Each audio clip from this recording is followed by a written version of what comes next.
2-3 definition बताएं इसके, कैसे भी बताएंगे आंसर वही आएगा।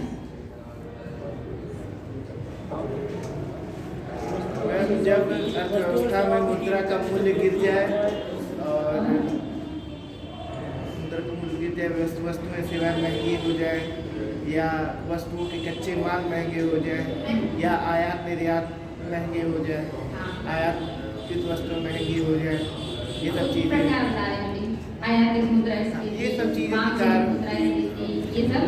तो मुद्रास्फीति मीन्स कि जब मुद्रा की कीमतें छोटे लाइन में कीमतों में वृद्धि हो जाए उसे नहीं यार, वस्तु और सेवाओं की कीमतों में वृद्धि हो जाए, मुद्रास्फीति है। ठीक है। या मार्केट की मुद्रा का प्रवाह ज्यादा हो जाए, उसकी वैल्यू कम हो जाए, तो भी मुद्रास्फीति है। या वस्तु और सेवाओं की जो कीमतें हैं उसमें निरंतर बढ़ोतरी देखने को मिले और मुद्रा की वैल्यू में गिरावट देखने को मिले, तो वो क्या है? मुद्रास्फीति है। कल आप लोगों ने मुद्रास्फीति को अच्छे से समझा था। और कितने परसेंट की मुद्रास्फीति विकासशील देशों के लिए अच्छा माना जाता है? 3 से 10%। 3 से 10%। विकासशील में 3 से 10%। 3 से 6। 5 से 6% बहुत अच्छा है। 3 से 10% के बीच का एवरेज हम बता रहे थे, लेकिन एक्चुअल में 5 से 6% की मुद्रास्फीति है वो विकासशील देशों के लिए अच्छा होता है। और कितनी परसेंट जो मुद्रास्फीति विकसित कंट्रीज के लिए अच्छा होता है? 3%। 3% की मुद्रास्फीति अगर है तो विकसित कंट्रीज के लिए अच्छा माना जाता है। ठीक है। और बताएंगे मुद्रास्फीति के क्या क्या मतलब कारण होते हैं, कौन कौन से रीजन है जो मुद्रास्फीति होती है? मांग जनित, लागत जनित, लागत, वैश्विक मांग जनित, मांग की वजह से भी मुद्रास्फीति आता है। लागत ज्यादा लगता है तब भी आता है, वैश्विक कारण से भी आता है। मुद्रास्फीति के प्रकार पहले रेंगती हुई 50% से कितनी परसेंट होगी तो रेंगती हुई? 3% से कम। 3% से कम तो रेंगती। और चलती हुई 3 से 10 तो चलती हुई। और उसके बाद 10 से 20% दौड़ती।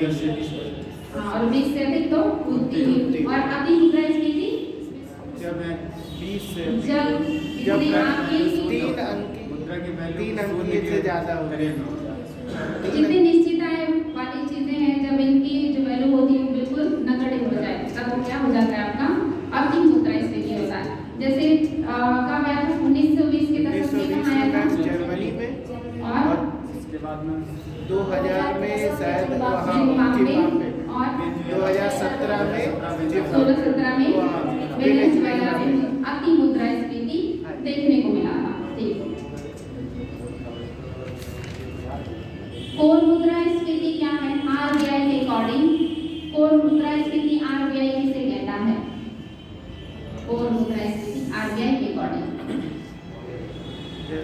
जब मैं वस्तुओं और सेवाओं में मतलब इसकी कीमतों में बढ़ोतरी होने लगती है, खाद्य और ईंधन को छोड़कर। गैर खाद्य और ईंधन बताइए क्या है? गैर खाद्य विनिर्मित वस्तुओं की कीमतों में जब वृद्धि होती है तब उसे कोर स्फीति कहते हैं आरबीआई के अकॉर्डिंग।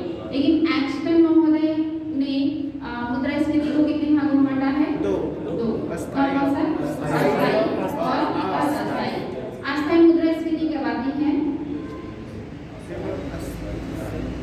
जब अस्थायी कारणों से आए। अस्थायी कारण में क्या होता है? जनसंख्या वृद्धि, औद्योगिकीकरण, नगरीकरण, ये अस्थायी कारण है। इनकी वजह से जब मुद्रास्फीति आए तो अस्थायी मुद्रास्फीति।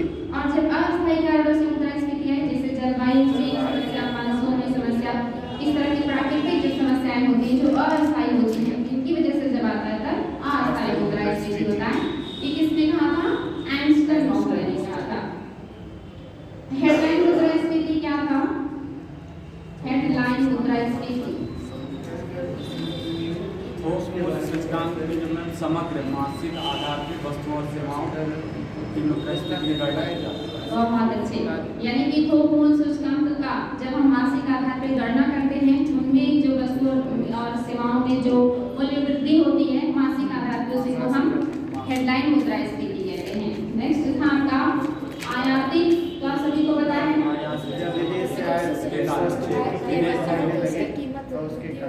एकदम बिल्कुल।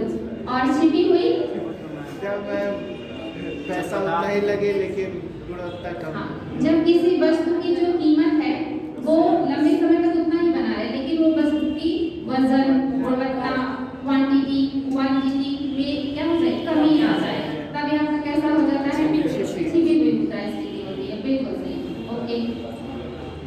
संरचनात्मक मुद्रास्फीति किसकी वजह से आती है? सरकार नीतियाँ लाती है। हाँ, यानी कि हमेशा मुद्रास्फीति सिर्फ मांग और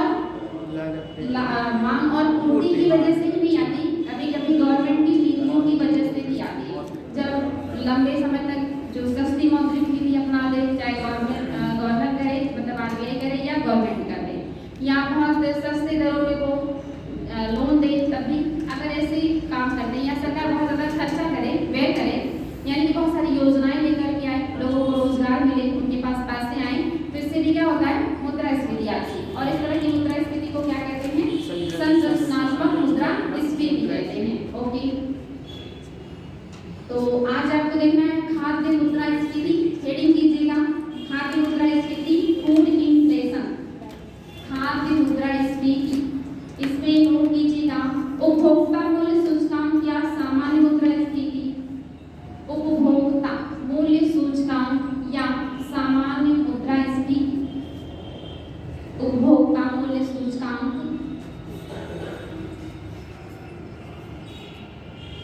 या सामान्य मुद्रास्फीति के सापेक्ष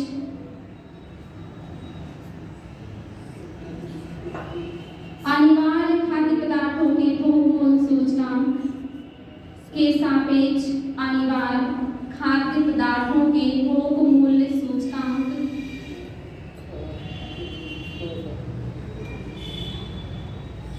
में जारी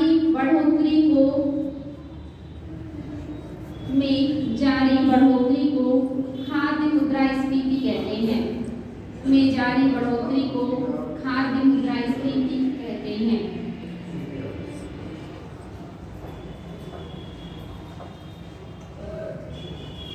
नेक्स्ट हेडिंग फिलिप्स वक्र।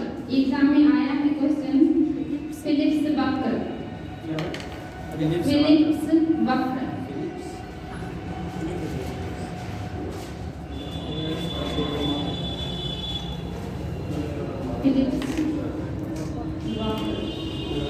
फिलिप्स वक्र, ये क्वेश्चन आया है कि फिलिप्स वक्र क्या दर्शाता है?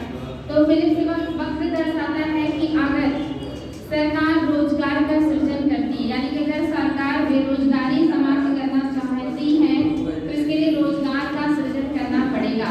और अगर सरकार बड़े पैमाने पे रोजगार का सृजन करेगी तो मुद्रा का प्रवाह बढ़ेगा, क्योंकि लोगों को पैसा मिलेगा, जिससे मार्केट में तरलता बढ़ेगी, और अगर तरलता बढ़ेगी तो क्या आएगा, मुद्रास्फीति। तो फिलिप वक्र कहता है कि सरकार को अगर बेरोजगारी खत्म करनी है तो मुद्रास्फीति को झेलना पड़ेगा, और अगर मुद्रास्फीति को कंट्रोल करेगा तो बेरोजगारी को झेलना पड़ेगा। इन दोनों में क्या होता है, अपोजिट संबंध होता है। ये क्वेश्चन कई बार आया कि फिलिप वक्र क्या करता है। तो एक जो है समस्या को सरकार को हमेशा जूझना ही पड़ेगा, चाहे वो बेरोजगारी को सहन करे या मुद्रास्फीति को, ठीक ना। तो इसमें लिखिएगा इंपॉर्टेंट है कि इस वक्र के अनुसार यदि बेरोजगारी की दर कम करना चाहते हैं, इस वक्र के अनुसार यदि बेरोजगारी की दर कम करना चाहते हैं, यदि बेरोजगारी की दर कम करना चाहते हैं तो इसके लिए अर्थव्यवस्था में मौद्रिक मजदूरी बढ़ानी पड़ेगी। तो इसके लिए अर्थव्यवस्था में मौद्रिक मजदूरी बढ़ानी पड़ेगी।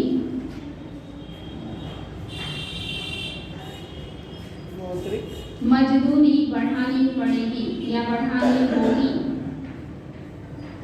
परंतु मौद्रिक मजदूरी बढ़ने से अर्थव्यवस्था में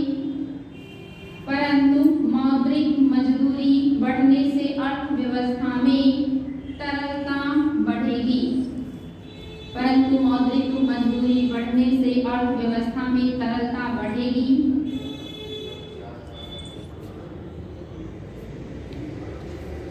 जिससे मुद्रास्फीति बढ़ेगी, जिससे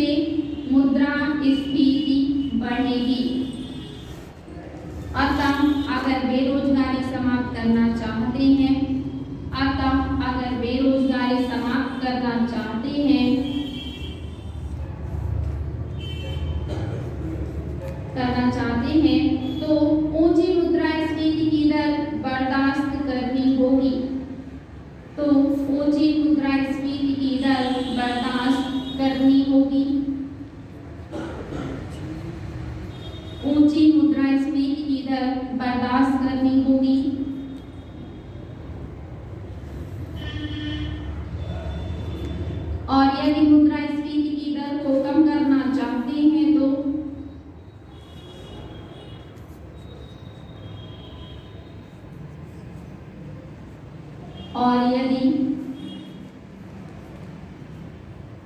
मुद्रास्फीति की दर को कम करना चाहते हैं तो अर्थव्यवस्था में बेरोजगारी की ऊंची दर वहन करना होगा। तो अर्थव्यवस्था में बेरोजगारी की ऊंची दर वहन करना होगा।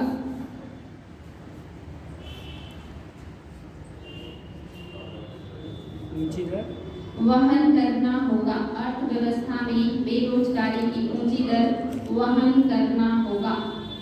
नेक्स्ट हेडिंग व्यापार चक्र, ट्रेड साइकिल। व्यापार चक्र,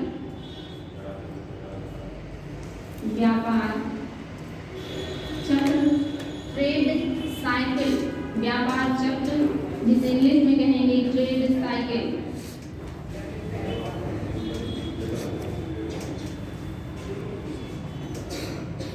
इसमें नोट कीजिएगा व्यापार चक्र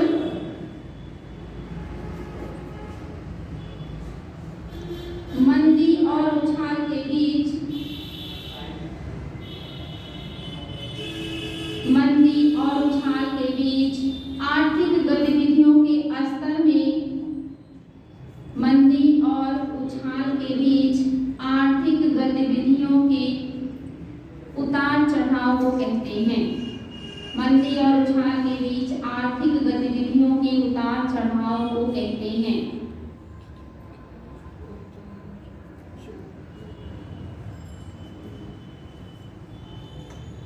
व्यापार चक्र की क्रमशः निम्नलिखित अवस्थाएं होती हैं। व्यापार चक्र की क्रमशः निम्नलिखित अवस्थाएं होती हैं।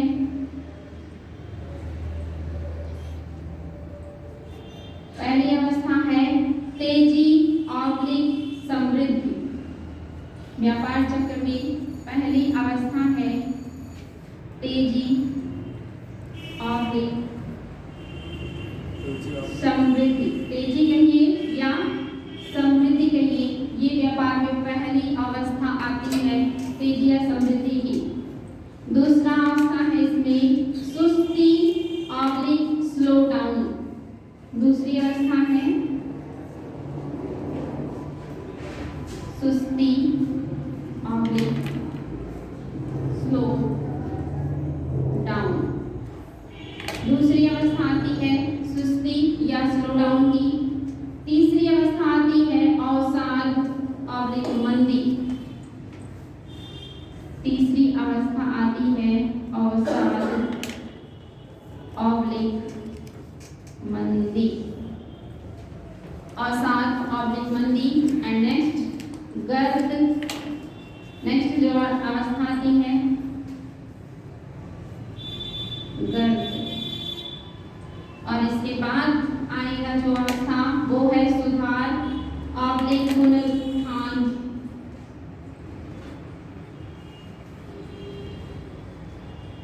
सुधार ऑब्लिक पुनरुत्थान।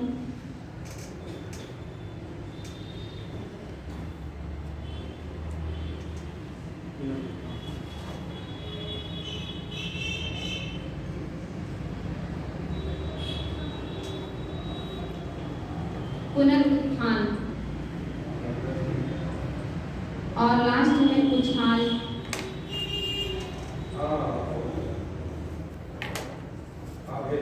उछाल। इतनी अवस्थाएं आती हैं आपके व्यापार चक्र में।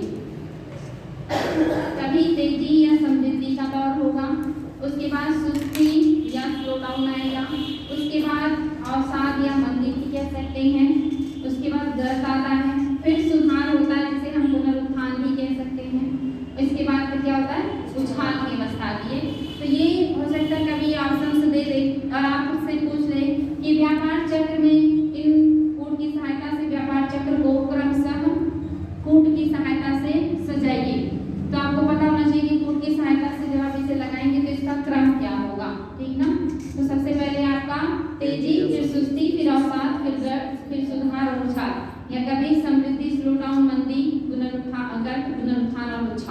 इस टाइप से आपको ये देखने को मिलेगा, आपको लगाना पड़ेगा ये क्रम में, तो इम्पोर्टेंट है।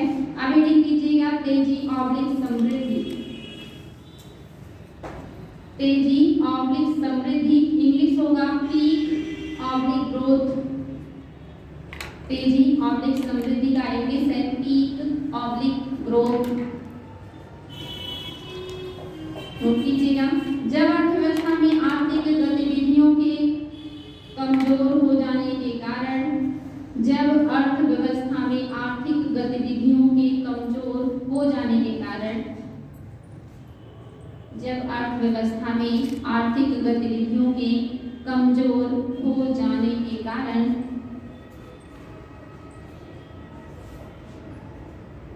आपूर्ति की अपेक्षा मांग अधिक होती है, आपूर्ति की अपेक्षा मांग अधिक होती है, तो कीमतें उछाल खाने लगती हैं, तो कीमतें उछाल खाने लगती हैं। इससे व्यापारियों को लाभ होता है। कीमतें उछाल खाने लगती हैं, इससे व्यापारियों को लाभ होता है।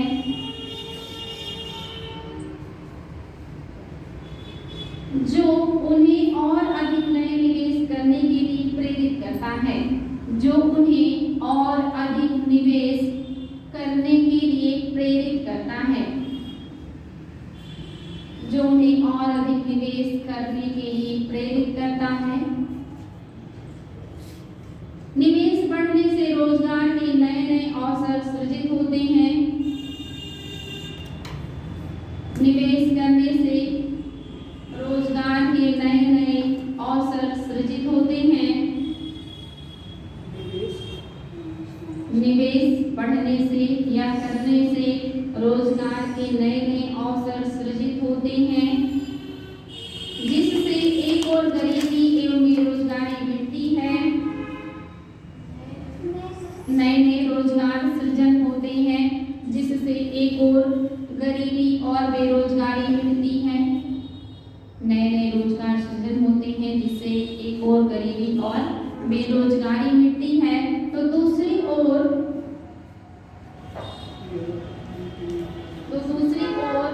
उत्पादन बढ़ने से विकास दर बढ़ती है, जिससे एक और गरीबी और बेरोजगारी मिटती है। तो दूसरी ओर उत्पादन और विकास दर बढ़ती है। उत्पादन और विकास दर बढ़ती है। बैंक व वित्तीय संस्थाओं में सक्रियता आती है। बैंक व वित्तीय संस्थाओं में सक्रियता आती है।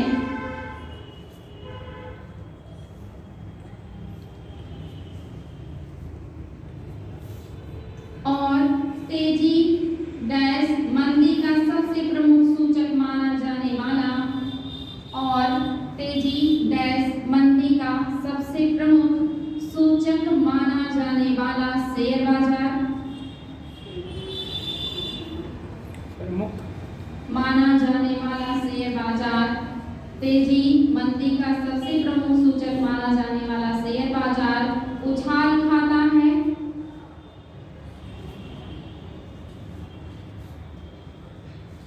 शेयर बाजार उछाल खाता है। इस समग्र स्थिति को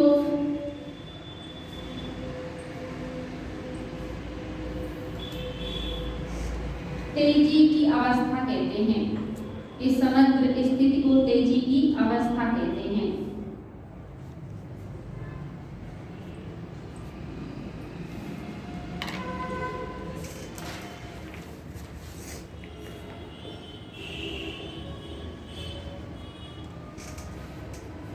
बात समझ में आया?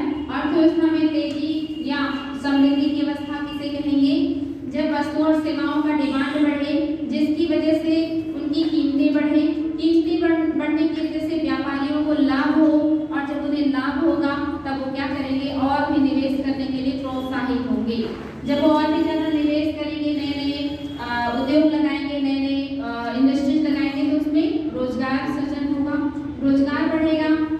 होगी, आय बढ़ेगी और इससे क्या होगा, समृद्धि आएगी।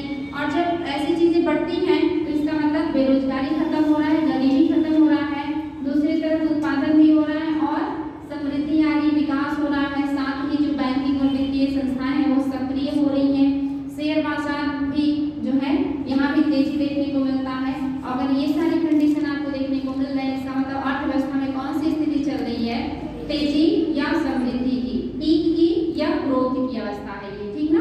नेक्स्ट हेडिंग कीजिएगा, सुस्ती ऑब्लिक स्लो डाउन। सुस्ती ऑब्लिक स्लो डाउन। जब अर्थव्यवस्था में मांग घटने लगती है तो जब अर्थव्यवस्था में मांग घटने लगती है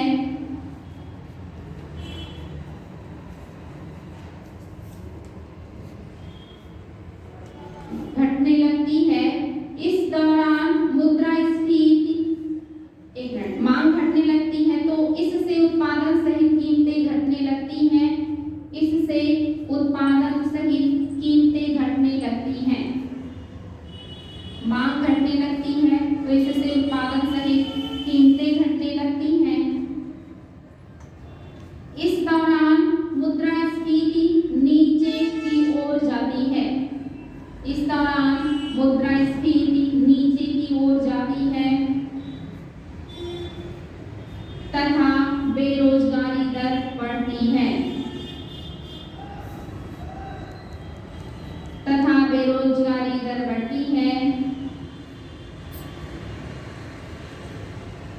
इसे सुस्ती या स्लो डाउन कहते हैं।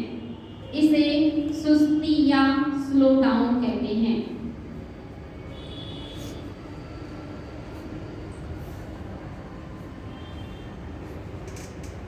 जब अर्थव्यवस्था में क्या होगा, मांग घटेगा, मांग नहीं रहेगा तो उत्पादन भी नहीं होगा, और उत्पादन नहीं होगा तो वस्तुओं की कीमतें अपने आप क्या हो जाएंगी, घटेंगी, जिससे मुद्रास्फीति कंट्रोल होता है। लेकिन क्या बढ़ जाता है, बेरोजगारी बढ़ जाती है, और ऐसी अवस्था अर्थव्यवस्था में मंदी या सुस्ती लेकर के आता है, और ऐसी अवस्था को हम क्या कहते हैं, सुस्ती या स्लो डाउन कहते हैं। नेक्स्ट हेडिंग कीजिएगा, अवसाद ऑब्लिक मंदी। अवसाद ऑब्लिक मंदी, इसको डिप्रेशंस या रिसेशंस भी कहते हैं। आप भी डिप्रेशन में जाते हैं ना, अर्थव्यवस्था भी डिप्रेशन में जाती है, वही आगे बढ़िए। रिसेशन, यदि सैद्धांतिक रूप से देखा जाए तो, यदि सैद्धांतिक रूप से देखा जाए तो जब किसी देश की अर्थव्यवस्था लगातार 2 तिमाही तक, यदि सैद्धांतिक रूप से देखा जाए तो, यदि किसी देश की अर्थव्यवस्था लगातार, यदि सैद्धांतिक रूप से देखा जाए तो किसी देश की अर्थव्यवस्था लगातार 2 तिमाही, जब किसी देश की अर्थव्यवस्था लगातार 2 तिमाही तक ऋणात्मक विकास दर अर्जित करती है, 2 तिमाही तक ऋणात्मक विकास दर अर्जित करती है, ऋणात्मक विकास दर अर्जित करती है, तो कहा जाता है कि वह अर्थव्यवस्था, तो कहा जाता है वह अर्थव्यवस्था मंदी की चपेट में आ गई है।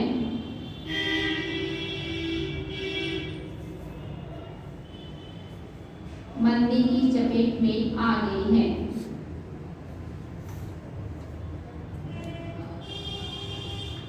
अच्छा, मंदी मूलतः किन कारणों से आएगा, जब मांग का अभाव होगा।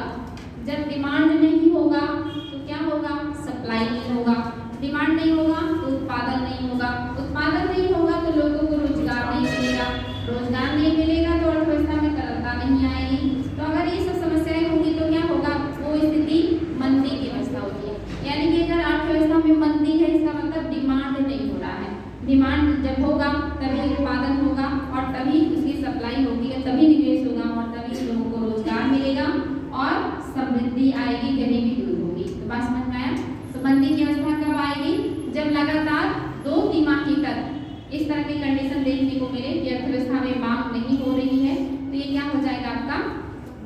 मंदी की अवस्था हो जाती है या अवसाद की अवस्था हो जाती है।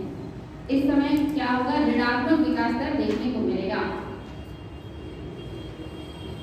और ऐसे टाइम में क्या करते हैं लोग, अपने यहाँ जो कर्मचारी होते हैं उनकी छटनी करने लगते हैं। जैसे आप यहाँ मार्केट में डिमांड सबसे ज्यादा कब होता है, जब शादियों का माहौल आता है।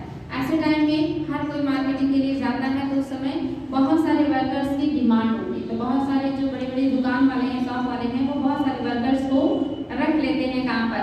लेकिन जैसे ही आपका ये शादियों का टाइम खत्म होता है, लगन का समय खत्म होता है, फिर से लोगों का डिमांड घट जाता है और फिर उनको क्या करते हैं, वो नौकरी से हटा देते हैं। तो ये अवस्था कब आएगी, जब डिमांड नहीं होगा, मांग नहीं होगा, तब मंदी की अवस्था होती है। फिर लगातार जब 2 तिमाही आपकी विकास दर ऋणात्मक रहे तब ये हो गया आपका मंदी की अवस्था।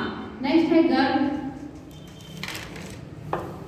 गर्भ यह व्यापार की वह अवस्था है जब व्यापार चक्र में, यह व्यापार की वह अवस्था है जब व्यापार चक्र में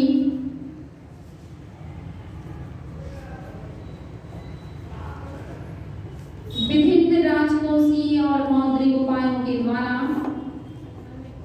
यह व्यापार की वह अवस्था है जब व्यापार चक्र में विभिन्न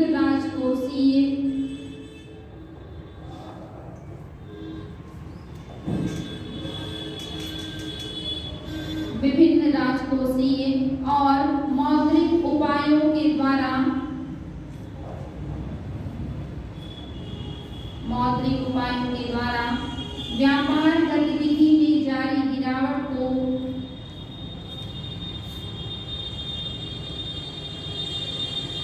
व्यापार गतिविधि में जारी गिरावट को समाप्त करने का प्रयास किया जाता है।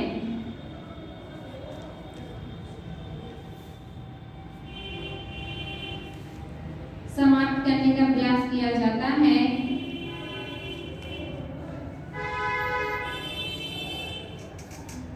यह विस्तारक अवस्था के लिए संक्रमण काल होता है।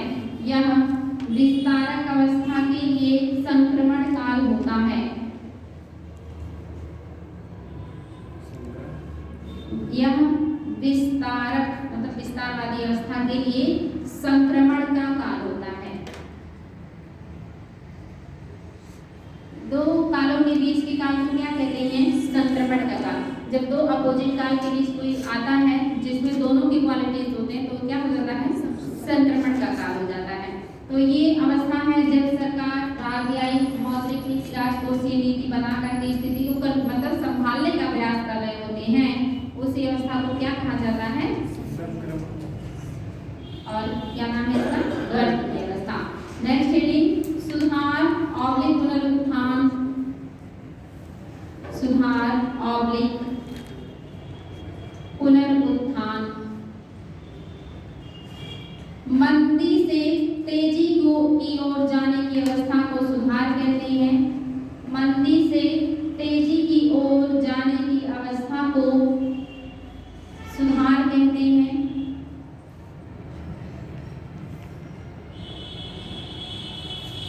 सुधार कहते हैं। इस मंदी से तेजी की ओर जाने की अवस्था को सुधार कहते हैं। इस अवस्था में मांग धीरे धीरे बढ़ने लगती है।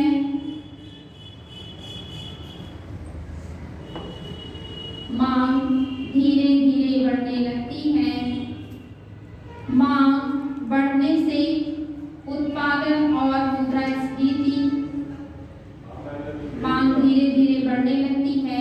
मांग बढ़ने से उत्पादन और मुद्रास्फीति,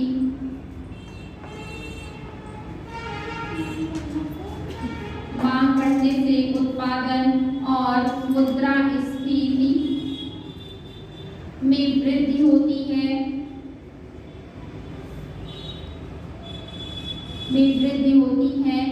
जिससे निवेश के अवसर बढ़ने से रोजगार के अवसर सृजित होते हैं। जिससे निवेश के अवसर बढ़ने से रोजगार के अवसर सृजित होते हैं। निवेश के अवसर बढ़ने से रोजगार के अवसर सृजित होते हैं, जो अर्थव्यवस्था को अंततः तेजी की ओर लेकर चली जाती है, जो अर्थव्यवस्था को अंततः तेजी की ओर लेकर चली जाती है।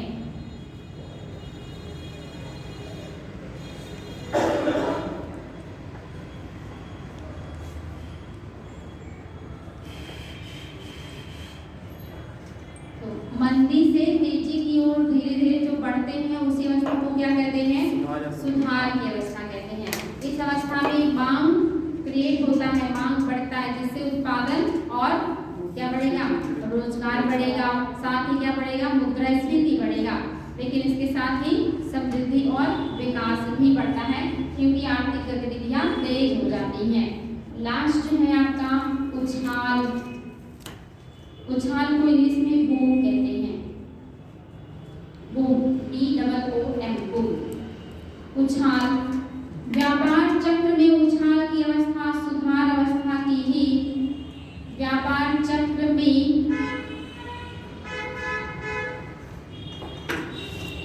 उछाल की अवस्था सुधार अवस्था की ही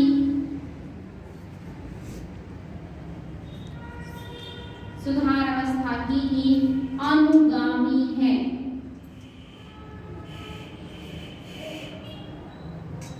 जहां कोई अर्थव्यवस्था पूर्णतः या लगभग जहां कोई अर्थव्यवस्था पूर्णतः या लगभग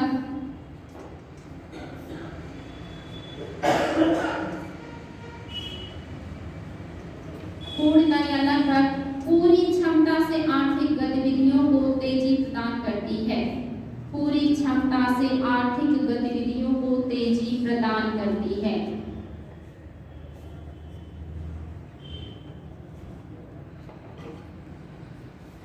आर्थिक गतिविधियों को तेजी प्रदान करती है। उच्च मांग, निम्न बेरोजगारी दर, उच्च मांग, निम्न बेरोजगारी दर और उच्च मुद्रास्फीति के साथ उच्च मांग, निम्न बेरोजगारी दर और उच्च मुद्रास्फीति के साथ उच्च विकास दर इस अवस्था में परिलक्षित होती है। उच्च मुद्रास्फीति के साथ उच्च विकास दर इस अवस्था में परिलक्षित होता है। उच्च मुद्रास्फीति के साथ उच्च विकास दर इस अवस्था में परिलक्षित होता है। यानी कि जब रोजगार उच्च हो, बेरोजगारी निम्न हो, मांग हाई हो और आपका उत्पादन भी अत्यधिक हो, विकास भी अत्यधिक हो, तब ऐसी अवस्था क्या कहलाती है? उछाल की अवस्था, बूम की अवस्था कहलाती है। ठीक ना। नेक्स्ट हेडिंग, आधार प्रभाव, बेस इफेक्ट। आधार प्रभाव, आधार प्रभाव, इसको बेस इफेक्ट भी कहते हैं। आधार प्रभाव या बेस इफेक्ट। कीमतों तथा मुद्रास्फीति पर पिछले वर्ष में कीमतों तथा मुद्रास्फीति पर पिछले वर्ष कीमतों तथा मुद्रास्फीति पर पिछले वर्ष के सूचकांक का जो प्रभाव होता है, पिछले वर्ष के सूचकांक का जो प्रभाव होता है,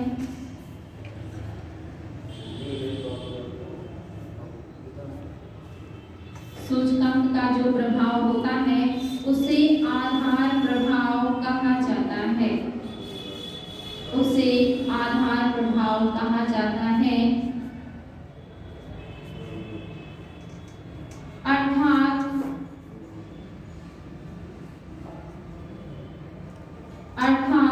आधार प्रभाव पिछले वर्ष में मूल्य स्तर में वृद्धि, अर्थात आधार प्रभाव पिछले वर्ष में मूल्य स्तर में वृद्धि, आधार प्रभाव पिछले वर्ष में मूल्य स्तर में वृद्धि,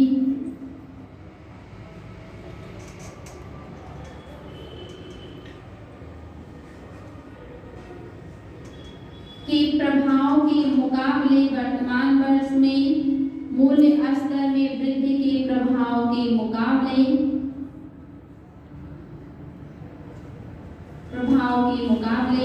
वर्तमान वर्ष में मूल्य स्तर में समरूपी वृद्धि वर्तमान वर्ष में मूल्य स्तर में समरूपी वृद्धि मूल्य स्तर में समरूपी वृद्धि के प्रभाव को दर्शाता है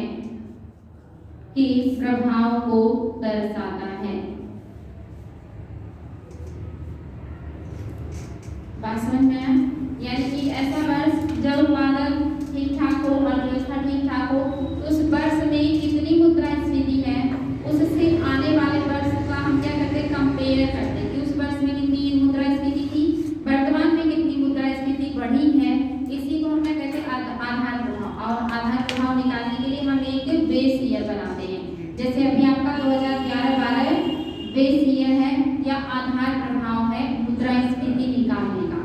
ठीक है, याद रखिएगा। अगर पूछ रहे मुद्रास्फीति का बेस ईयर क्या है वर्तमान में, तो 2011-12 है। उस वर्ष कितना खाद्य वस्तुओं की कीमतें थी, उसके बाद वर्तमान में कितनी कीमतें हैं उनकी, तो निकाला जाता है कि कितना मुद्रास्फीति कितने वर्षों में आई है, कितनी महंगी हुई है वस्तुएं और सेवाएं, और मुद्रा की वैल्यू इतने वर्षों में कितनी गिरी है। बात समझ में आ गया? किसी को कोई दिक्कत? ठीक है, अब हेडिंग कीजिएगा मुद्रास्फीति की गणना, कैलकुलेशन ऑफ इन्फ्लेशन। मुद्रास्फीति की गणना, कैलकुलेशन ऑफ इन्फ्लेशन। भारत में थोक मूल्य सूचकांक के आधार पर, हाईलाइट कीजिएगा, वेरी वेरी इंपॉर्टेंट। भारत में थोक मूल्य सूचकांक के आधार पर, भारत में थोक मूल्य सूचकांक के आधार पर मुद्रास्फीति की गणना, थोक मूल्य सूचकांक के आधार पर मुद्रास्फीति की गणना वाणिज्य एवं उद्योग मंत्रालय के, हाईलाइट कीजिएगा, वाणिज्य एवं उद्योग मंत्रालय के आर्थिक सलाहकार कार्यालय, वाणिज्य एवं उद्योग मंत्रालय के आर्थिक सलाहकार कार्यालय, वेरी वेरी इंपॉर्टेंट फैक्ट है ये, आर्थिक सलाहकार कार्यालय एवं उपभोक्ता मूल्य सूचकांक, एवं उपभोक्ता मूल्य सूचकांक ग्रामीण, उपभोक्ता मूल्य सूचकांक ग्रामीण, शहरी,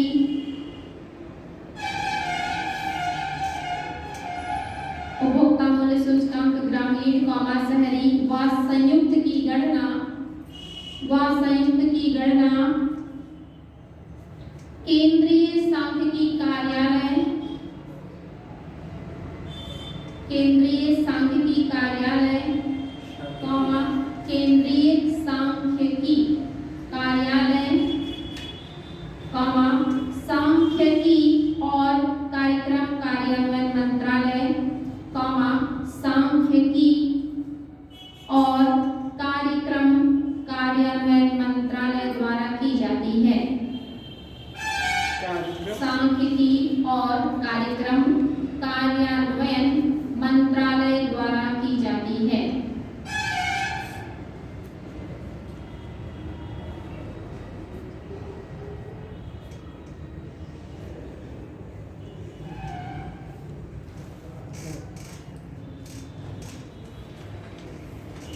बात समझ में आया कि कौन गणना करता है? आपका सांख्यिकी, केंद्रीय सांख्यिकी कार्यालय और सांख्यिकी और कार्यक्रम कार्यान्वयन मंत्रालय के द्वारा इसका गणना किया जाता है। आपके थोक मूल्य सूचकांक के आधार पर मुद्रास्फीति की गणना यही करते हैं। नेक्स्ट हेडिंग कीजिएगा, तो अगर पूछे मुद्रास्फीति को मापने का क्या है पैमाना, तो आपका थोक मूल्य सूचकांक के आधार पर ही हम मुद्रास्फीति को मापते हैं, जिसके लिए एक बेस ईयर दिया जाता है और वर्तमान में बेस ईयर 2011-12 है।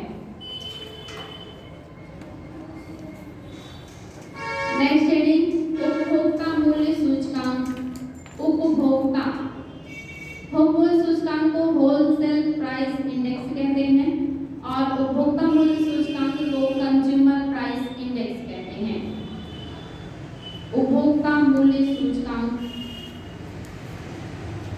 थोक मूल्य सूचकांक जिसको WPI कहते हैं, whole price index, wholesale price index, थोक मूल्य सूचकांक के अलावा भारत उपभोक्ताओं के स्तर पर, थोक मूल्य सूचकांक के अलावा भारत उपभोक्ताओं के स्तर पर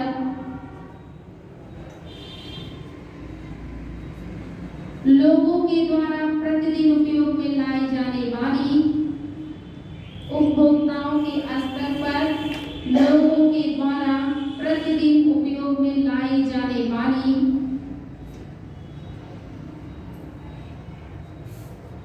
वस्तुओं और सेवाओं के मूल्यों में, प्रतिदिन उपयोग में लाई जाने वाली वस्तुओं और सेवाओं के मूल्यों में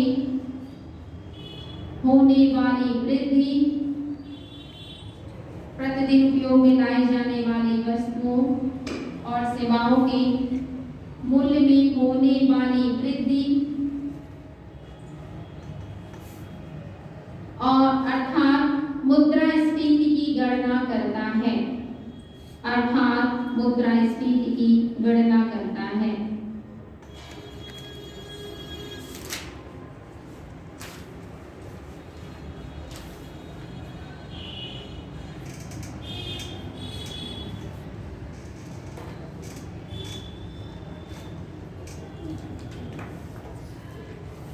नेक्स्ट हेडिंग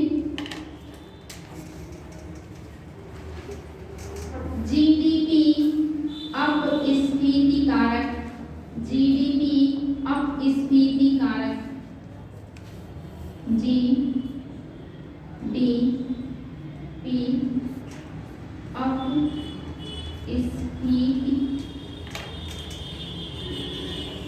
कारक। अभी आगे आप लोगों को बताएंगे जीडीपी क्या है, जीएनपी क्या है, सब कुछ। जीडीपी का इंग्लिश है ग्रॉस डोमेस्टिक प्रोडक्ट, सकल घरेलू उत्पाद। आगे पढ़ाएंगे, अभी चैप्टर आगे दीजिए नेशनल इनकम का, उसमें सब पढ़ाएंगे। फिलहाल अभी हम लोग क्या देख रहे हैं, जीडीपी अपस्फीति कारक, इसको कहते हैं जीडीपी डिफ्लेटर। इंग्लिश कभी कभी आ जाता है, जीडीपी डिफ्लेटर क्या है, तो इसी को हिंदी में कहते हैं जीडीपी अपस्फीति कारक। तो डिफ्लेटर भी पता हो, अपस्फीति को इंग्लिश में डिफ्लेटर कहते हैं। यह मुद्रास्फीति मापने का अत्यंत उपयुक्त तरीका है, यह मुद्रास्फीति मापने का अत्यंत उपयुक्त तरीका है।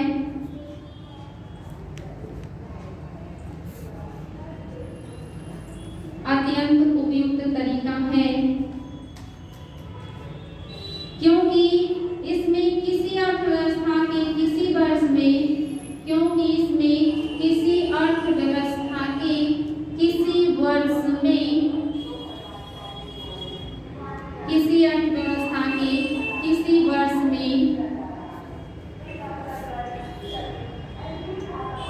उत्पादित सभी वस्तुओं तथा सेवाओं के मूल्यों में, उत्पादित सभी वस्तुओं तथा सेवाओं के मूल्यों में होने वाले, उत्पादित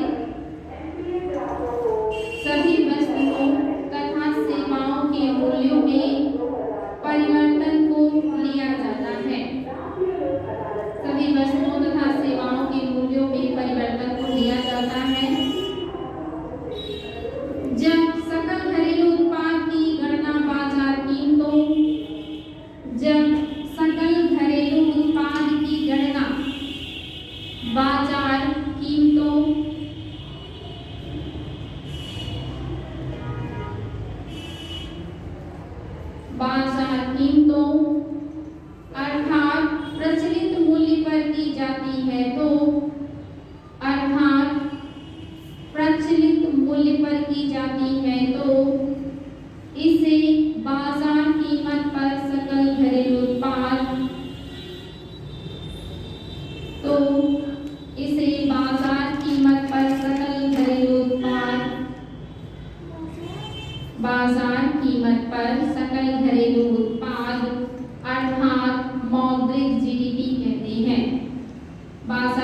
कीमत पर सकल घरेलू उत्पाद अर्थात मौद्रिक जीडीपी कहते हैं। मौद्रिक जीडीपी कहते हैं। और जब सकल घरेलू उत्पाद की गणना आधार वर्ष के मूल्यों पर की जाती है और जब सकल घरेलू उत्पाद की गणना आधार वर्ष के मूल्यों पर की जाती है और जब सकल घरेलू उत्पाद की तुलना आधार वर्ष के मूल्यों पर की जाती है, गणना आधार वर्ष के मूल्यों पर की जाती है,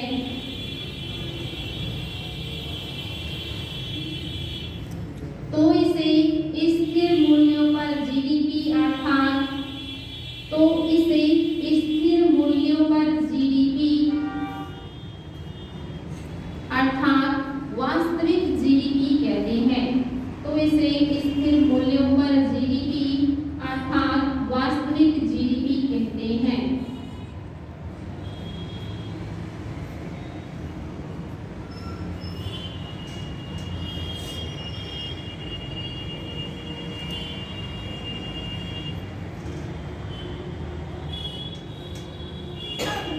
आगे बढ़े, हो गया अंदर। बहुत ही महत्वपूर्ण फैक्ट लिखवा रही हूँ, अभी समझा देती हूँ। ये एग्जाम में आया हुआ आईएएस में। आगे बढ़ेंगे, आपने लिखा तो इसे वास्तविक जीडीपी कहते हैं।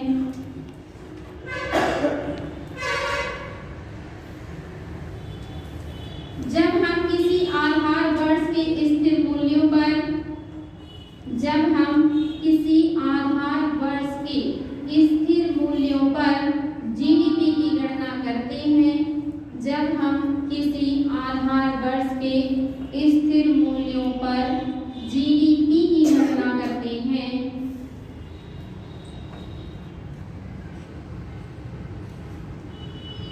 तो सकल घरेलू उत्पाद पर पड़ने वाला स्थिति प्रभाव सकल घरेलू उत्पाद पर पड़ने वाला स्थिति प्रभाव समाप्त हो जाता है।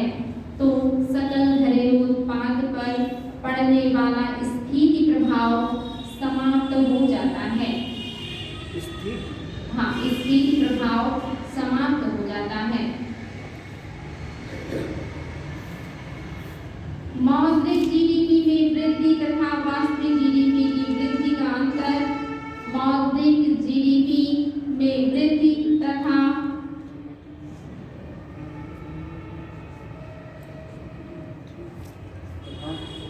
मौद्रिक जीडीपी में वृद्धि तथा वास्तविक जीडीपी की वृद्धि का अंतर ही तथा वास्तविक जीडीपी की वृद्धि का अंतर ही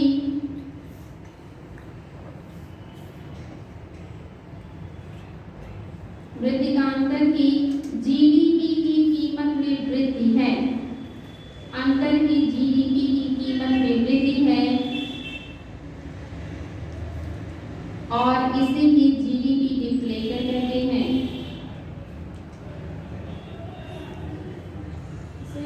इसे ही जीडीपी डिफ्लेटर कहते हैं। डिफ्लेटर कहते हैं, जीडीपी डिफ्लेटर कहते हैं। यह चालू मूल्यों पर सकल घरेलू उत्पाद तथा चालू मूल्यों पर जीडीपी तथा स्थिर मूल्यों पर जीडीपी का अनुपात है। यह चालू मूल्य पर जीडीपी का स्थिर मूल्यों पर जीडीपी का अनुपात है।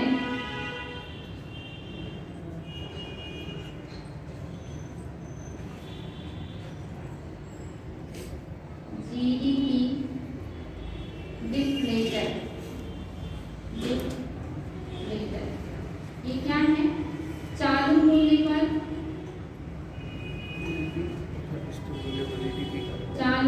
पर जीडीपी और स्थिर मूल्य पर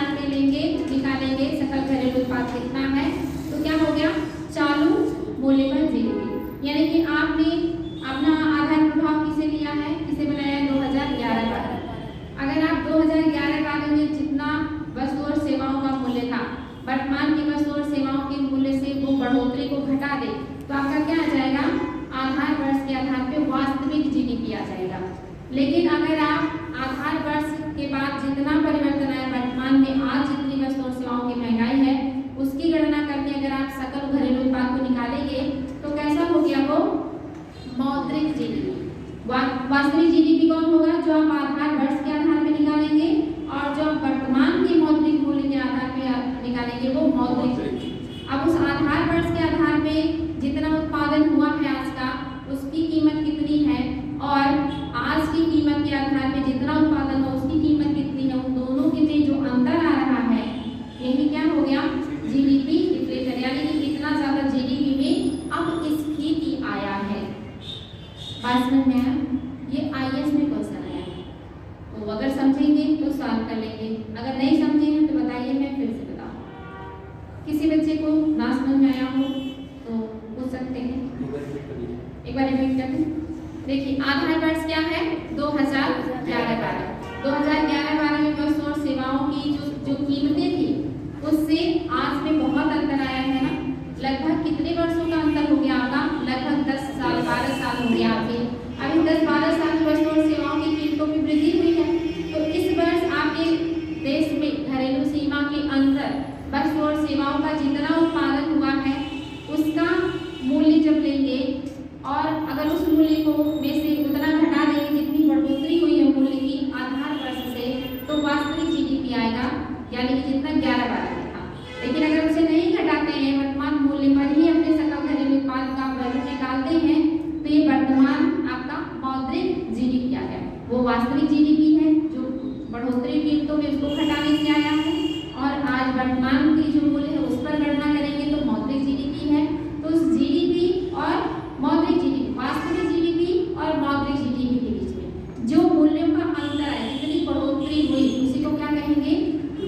जीडीपी डिफ्लेटर कहेंगे। बात समझ में? जैसे आज से 10 साल पहले आपकी हाइट कम रही होगी, वर्तमान में हाइट बढ़ गई है, अब उतना हाइट हटा देंगे तो वास्तविक आ जाएगा उस वर्ष का, और अगर उसको जोड़ लेंगे तो ये आएगा। उस बीच में जितनी बढ़ोतरी हुई उतना आप लेंगे कितने वर्ष में हम इतने सेंटीमीटर या इतने फीट या इतना हमारे हाइट में बढ़ोतरी हुई है। बात समझ में? बहुत सिंपल सी बात है, अगर समझ जाएंगे तो फिर दिक्कत नहीं होगा, नहीं समझेंगे तो दिक्कत होगा।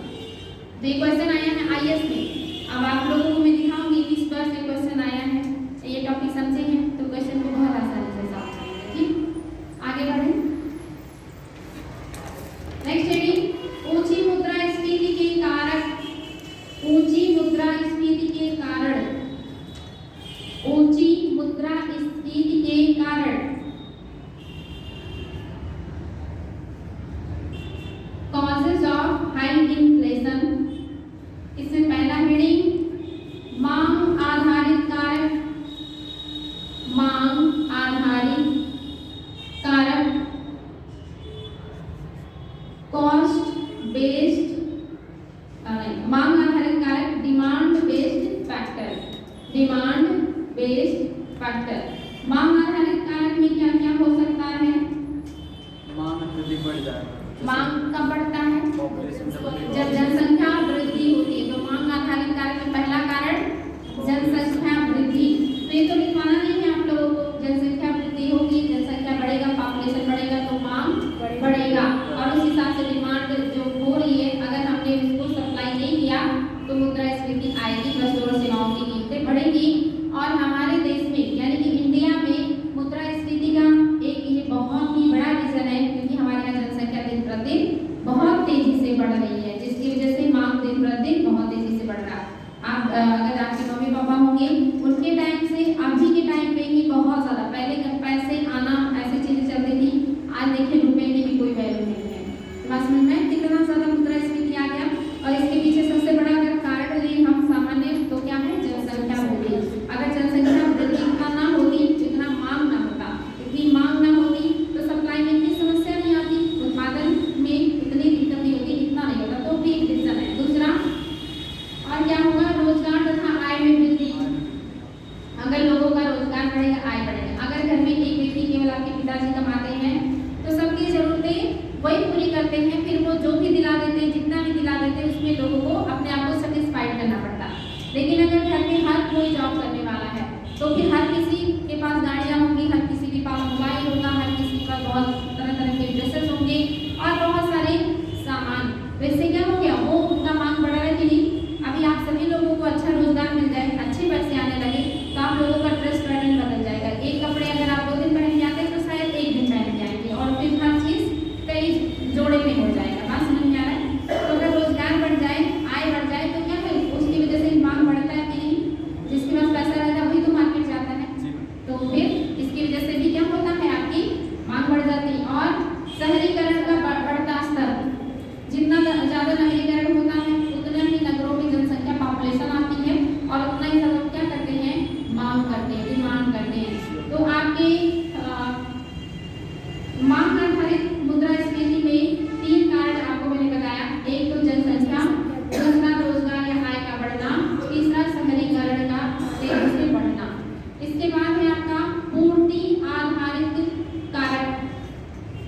पूर्ति आधारित कारक, ये तो हो गया मांग आधारित कारक जिसकी वजह से जनसंख्या आपकी मुद्रास्फीति आई। दूसरा क्या है? पूर्ति आधारित कारक, इसमें आपका अनियमित खाद्य आपूर्ति।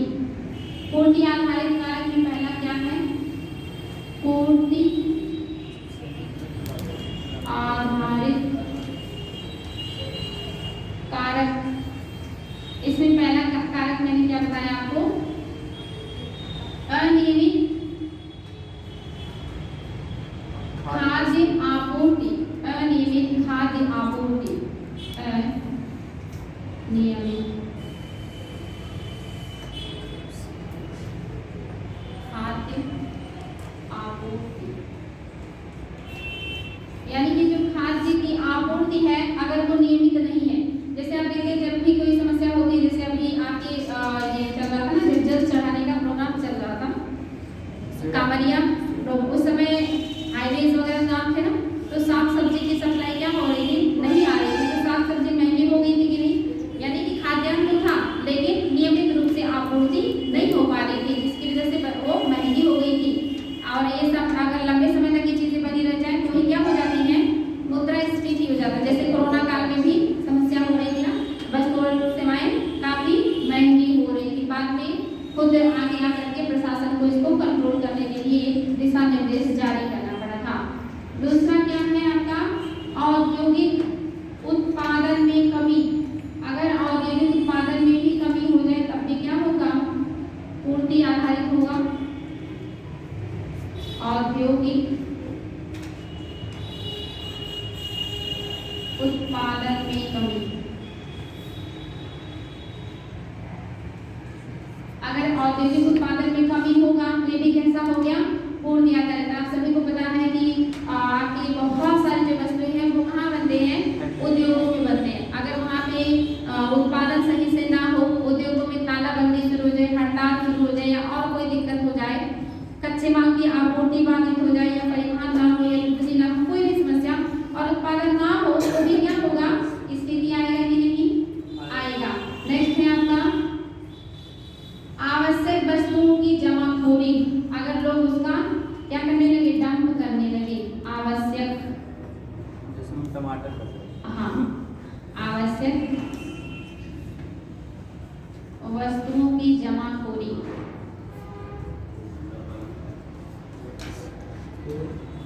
यानी कि जो आपकी जरूरत की चीजें हैं जब लोग उसको डंप करने लगे, मार्केट में ना लेके आए ताकि उसका कीमत बढ़े, और जब कीमत बढ़े तब उसको मार्केट में लाए। अगर ऐसा कर रहे हैं जो व्यापारी वर्ग हैं तब भी क्या हो गया? कैसा मुद्रास्फीति हो गया? पूर्ति आधारित, पूर्ति नहीं हो पा रही है। नेक्स्ट आयातों पर नियंत्रण। अगर गवर्नमेंट आयातित वस्तुओं पर कंट्रोल कर दे, आयातों पर नियंत्रण, आयातों पर नियंत्रण। अगर गवर्नमेंट कह दे कि ज्यादा वस्तुएं आप चाइना से नहीं मंगाएंगे या अन्य कंट्री से नहीं मंगाएंगे, तो वस्तुएं जब नहीं आएंगी तो क्या हो जाएंगे? वस्तुओं की क्राइसिस आएगी, क्राइसिस आएगी, डिमांड वैसे ही है तो फिर अपने आप मूल्य क्या होगा? बढ़ जाएगा। जैसे आप देखेंगे कुछ खास त्योहारों में मिठाइयों का कीमत बढ़ जाता है या अन्य जो चीज़ों की उनकी कीमत बढ़ जाती है, क्योंकि उस समय उसकी डिमांड हो जाती है बहुत ज़्यादा, और अगर उस हिसाब से सप्लाई नहीं हुई तो वस्तुओं की कीमतें बढ़ जाती हैं। तो ये सब कैसी मुद्रास्फीति हो गई आपकी? पूर्ति आधारित कारक। तीसरा है लागत आधारित कारक। लागत आधारित कारक, लागत आधारित कारक, ये भी आपके मुद्रास्फीति का कारण है, जिसमें आपका क्या क्या आ जाएगा? पहला तो है आपका प्रशासित मूल्य नीति। प्रशासित मूल्य नीति, अगर जो प्रशासन के द्वारा मूल्य नीति है ये सही से ना हो तो भी दिक्कत होगी। प्रशासित मूल्य नीति, इसमें मैम वो जैसे कि श्रमिकों के सैलरी भी फिक्स कर देता है ना प्रशासन। प्रशासन मूल्य नीति में हम वस्तु और सेवाओं से वस्तु और सेवाओं की कीमतें जैसे सरकार निर्धारित करती है ना कौन सी वस्तु कितनी कीमत में बिकनी चाहिए। अगर ये मूल्य नीतियों में ही समस्या हो जाए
नेक्स्ट हेडिंग, मुद्रास्फीति का विभिन्न वर्गों पर प्रभाव। वेरी वेरी इंपॉर्टेंट, मुद्रास्फीति का विभिन्न वर्गों पर प्रभाव। मुद्रास्फीति का विभिन्न वर्गों पर प्रभाव। इसमें पहला हेडिंग, स्थिर आय वर्ग पर बुरा प्रभाव। स्थिर आय वर्ग पर बुरा प्रभाव। हेडिंग है हाँ, हेडिंग, स्थिर आय वर्ग पर बुरा प्रभाव। अब आप मुझे बताएं, स्थिर आय वर्ग पर मुद्रास्फीति का बुरा प्रभाव क्यों आएगा, अच्छा प्रभाव क्यों नहीं आएगा?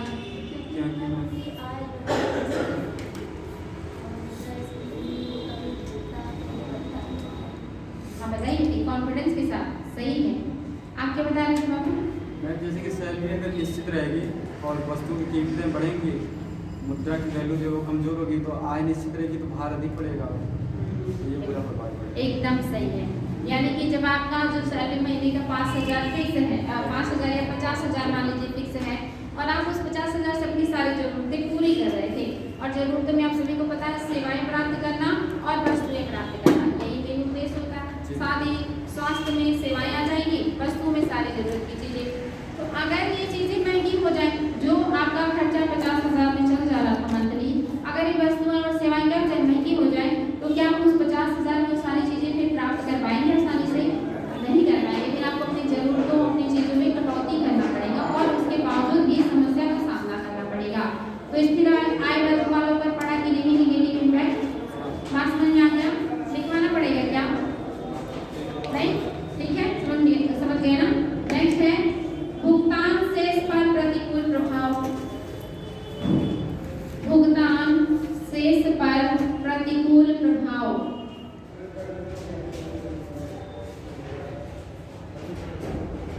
इसको नोट कीजिएगा।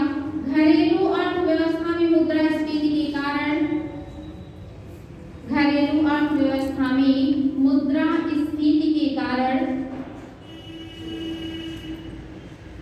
मुद्रास्फीति के कारण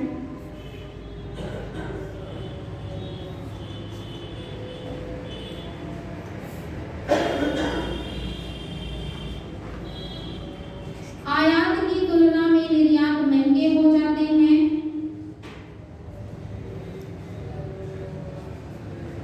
आयात की तुलना में निर्यात महंगे हो जाते हैं।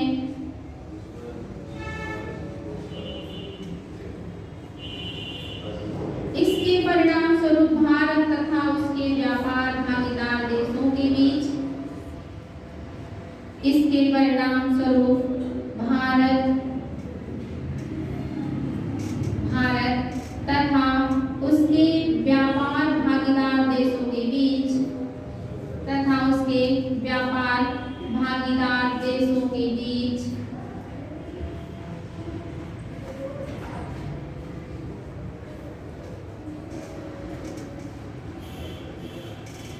उच्च मुद्रास्फीति अंतर के कारण, देशों के बीच उच्च मुद्रास्फीति अंतर के कारण, उच्च मुद्रास्फीति अंतर के कारण भारत की निर्यात प्रतिस्पर्धात्मक शक्ति में कमी आती है।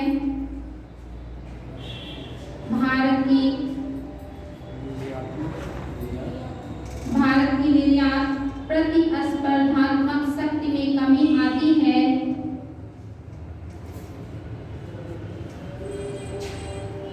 मुद्रास्फीति के कारण घरेलू वस्तुओं के मूल्य में वृद्धि से, मुद्रास्फीति के कारण घरेलू वस्तुओं के मूल्य में वृद्धि से, घरेलू वस्तुओं के मूल्य में वृद्धि से,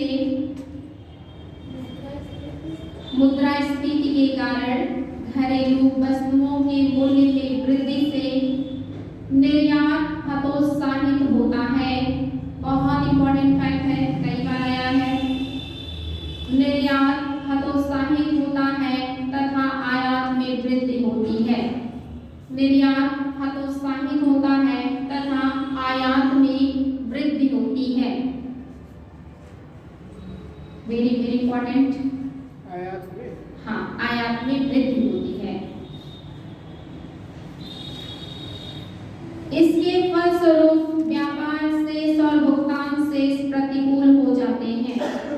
इसके फलस्वरूप व्यापार शेष और भुगतान शेष प्रतिकूल हो जाते हैं। इसके फलस्वरूप व्यापार शेष और भुगतान शेष प्रतिकूल हो जाते हैं।